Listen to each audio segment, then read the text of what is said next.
এই এখন পরিষ্কার করে লাভ কি? চলে আইছি তো। দেখেন সমস্যা নেই।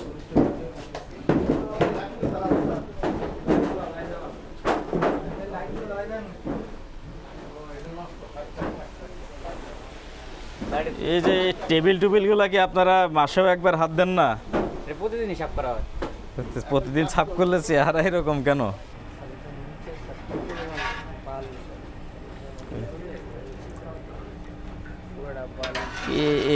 এই দিয়ে কি চিজ ভাজা হয়তো কালো হয়ে গেছে মোবাইলের মতো। এই তেল আর কয়বার ইউজ করবেন বলেন তো? বেশি না, আরো 2-3 বার তো করা যাবে, তাই না আপনাদের হিসেবে? তাইলে এই তেল তো ব্যবহারের অনুপযুক্ত হয়ে গেছে। এতবার কি এগুলো করা যায় ফ্রাই তেল দিয়ে? আরে কি অবস্থা, এগুলো পরিষ্কারও করেন না, সাফ করেন না। আর এগুলা কি? এগুলো ওয়েস্টেজ। ওয়েস্টেজ ভিতরে থাকবে না তো, ওয়েস্টেজ রাখতে হবে ভাত বাইরে। ওই যে ওইদিকে রাখি। আর এগুলো একটু পরিষ্কার রাখতে হবে ভাই। হ্যাঁ, এগুলো ওই যে আজকে কাজ শেষ হবে আবার। আর এই যে এদিক দিয়ে খোলা, সারাদিন ময়লা আবর্জনা, বৃষ্টির পানি, বাতাস আসে একটু এইদিকে রাখি। এই দেখেন না আপনার অবস্থাটা কি? আপনি কিভাবে পরিষ্কার রাখবেন এটাকে? এই জিনিসটা কি নিচে? আপনি একটু বের করেন, দুই সাইড দেন, এটা বের করেন। কি এটা? হ্যাঁ, মার্জালি। খোলেন। পশ্চিম মার্জালি। মার্জারিন ঠিক আছে, কিন্তু আপনি এইভাবে ময়লা পলিথিনে রাখছেন কেন? এই যে ময়লা সয়লা হয়ে আছে, এটা মানুষকে খাওয়াবেন না? আপনি নিজে খাবেন না? এটা রুচিবোধের তো মানুষের বিষয় আছে।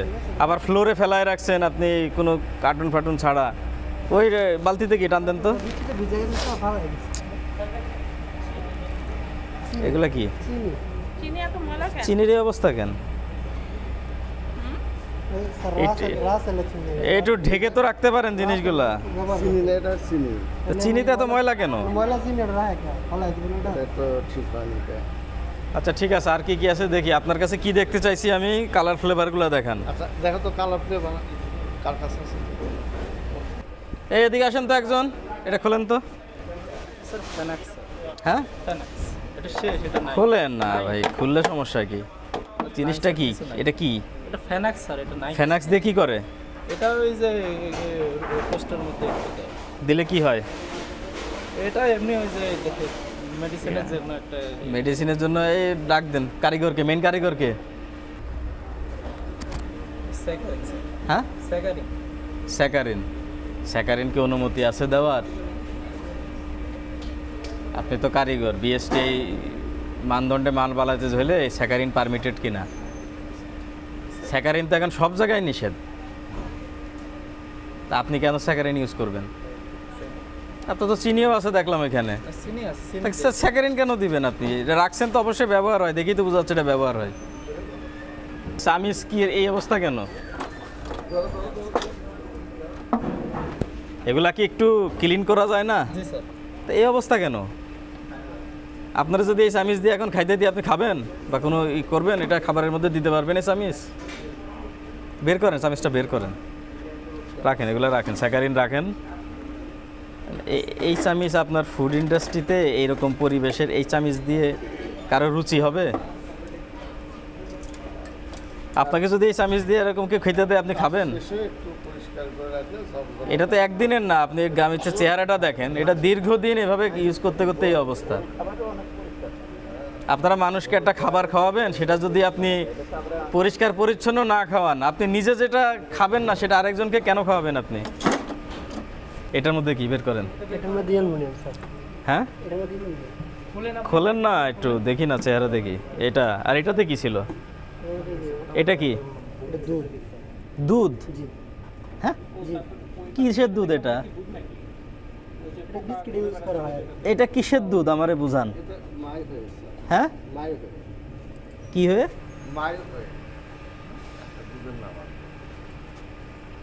মানে আপনি বলতে চাচ্ছেন এটা হুই পাউডার, মানে হুই পাউডার যেটা বলেন আপনারা। তো লেবেল কই, কাগজপত্র কই? হোয়ে পাউডার যদি হয় ঠিক আছে, সমস্যা নাই, কিন্তু আমি তো কিন্তু লেবেল দেখতেছি না আপনার কথার অনুকূলে। প্যাকেটটা কই? বস্তাটা ওইটা খোলেন তো ভিতরে।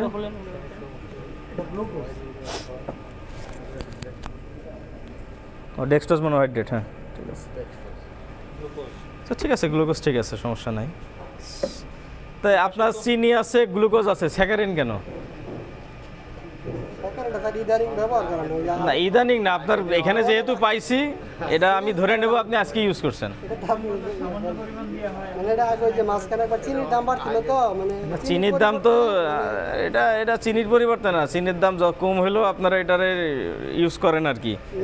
কারখানায় যেহেতু পাওয়া গেছে, and আপনার ঘরে যেহেতু পাওয়া গেছে, তার মানে এটা আপনার ইউজ হয়। আর তেলের ড্রাম তো আপনাকে বললামই, হয় ড্রাম ময়লা নাহলে তেল ময়লা, যে কোনো একটা। আর আপনার তেলের ওই ড্রাম যেভাবে রাখছেন বাইরে, কাঁচামাল এইভাবে রাখার নিয়ম নাই। কাঁচামাল একটা শেডের ভিতরে ভালো জায়গায় রাখতে হয়। আর মালামাল তো আল্লাহর রাস্তায় রাখছেন সব একেবারে, যে কিভাবে রাখছেন মাটির উপর ছড়ায় ছিটায়, কোনো নিয়ম কানুন নাই। ওই যে ডালটা রেখে দিয়েছেন খোলা, ওর কার্টুন করে একটা পলি দিয়ে মোড়ায় রাখেন, মার্জারিন রাখছেন, মার্জারিনে দুনিয়ার ময়লা, চিনির মধ্যে ময়লা, মানে বিন্দু মাত্র আপনাদের কোনো সতর্কতা নাই। আর সবার উপরে বড় কথা হলো বিএসটিআই লাইসেন্সটাই নাই। হ্যাঁ এই তো এগুলাই খুঁজতেছিলাম, এটা হলো ইমপ্রুভার সম্ভবত, হ্যাঁ ব্রেড ইমপ্রুভার। এটা ইস্ট। এই যে ইমপ্রুভার দেন, একটা খামিরের সাইজ কত হয়? 30 কেজি খামিরে ইমপ্রুভার কতটুক দেন? 30 গ্রাম। বিএসটিআই স্ট্যান্ডার্ড অনুযায়ী দেওয়ার নিয়ম কত জানেন না আপনি? আদৌ আসলে নিয়ম মানতেছেন না আপনি নিজেও জানেন না, কোনো গাইডলাইনই আপনাদের নাই।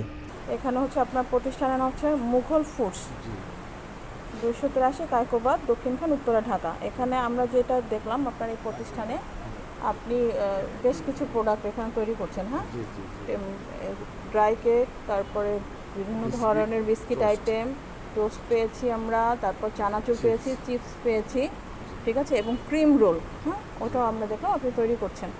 তো আমরা প্রতিটা জিনিসেরই আমরা পরিবেশ যেটা দেখেছি ঘুরে ফিরে, আমাদের সাথে বিভিন্ন মিডিয়াও ছিল, আমরা কিন্তু কোনো সন্তোষজনক পরিবেশ এখানে দেখি নাই। আপনার কিন্তু অনেকগুলো ওয়ার্কার্স এখানে কাজ করছেন, তাদেরকে দিয়ে যদি আপনি শুধু পণ্যটা তৈরির পাশাপাশি যদি আপনি পরিষ্কারের ব্যাপারে যদি নজর না দেন, তাহলে তো এরকম পরিবেশ হবেই। আপনাদের মেইন ফোকাস থাকে কি খালি পণ্যটা উৎপাদন করো, ওইটা বাজারজাত করো, ওইটা কিন্তু আশপাশে না, কিন্তু কাজ শেষে আপনার ফুডের মধ্যে তো আপনার আলটিমেটলি যখন তৈরি করছে তখনই তো ময়লাগুলো ঢুকে যাচ্ছে। কাজ শেষে করলে তো লাভ নাই, আপনাকে তো আগেই পরিবেশটা সুন্দর করে তারপর সেটা প্রোডাকশনে যেতে হবে, কিন্তু সেটা কিন্তু করা হয়নি। এবং আপনার বেশ কিছু প্রোডাক্ট, আপনার তেলের যেটা আমরা দেখলাম, এটা কিন্তু মোটেও সন্তোষজনক কোনো অবস্থা সেটা ছিল না, যথেষ্ট ময়লা আবর্জনা পণ্য। আপনার চিনির অবস্থা ভালো না, আপনার যে দুধ যেটা ইউজ করছেন সেটা আমরা দেখলাম ভালো না। এবং আমরা কোনো ক্রিম রোল যেটা, সেটা আমরা পরিমাপে কম পেয়েছি। আপনি একদম ফুল প্যাকেজ করা যেটা আপনি এখন বিক্রি উপযোগ্য, সেখানে আমরা 250 গ্রামের জায়গায় আমরা মাত্র এই কৌটা সহ আমরা 203 গ্রাম পেয়েছি। এটাও কিন্তু আপনার একটা অপরাধ। তো সব কিছু আমূল্য নিয়ে আমরা পণ্যের যে আপনার যে মোড়কজাত যে লাইসেন্স ওইটার উপরে থেকে, এবং এখানে কোনটা করেছে, এখানে হচ্ছে গিয়ে আমরা বিএসটিআই আইনের যে 15-27 ধারায় আপনাকে 1 লক্ষ টাকা জরিমানা করছি। আপনি যে ওজন ও পরিমাপে যেটা করেছেন সেটার জন্য 1 লক্ষ, মোট 2 লক্ষ টাকা আপনাকে জরিমানা দিতে হবে। আপনার প্রতিদিনের সঠিক এবং নির্ভরযোগ্য সংবাদ সঙ্গী নতুন প্রহরের সাথে থাকার জন্য ধন্যবাদ।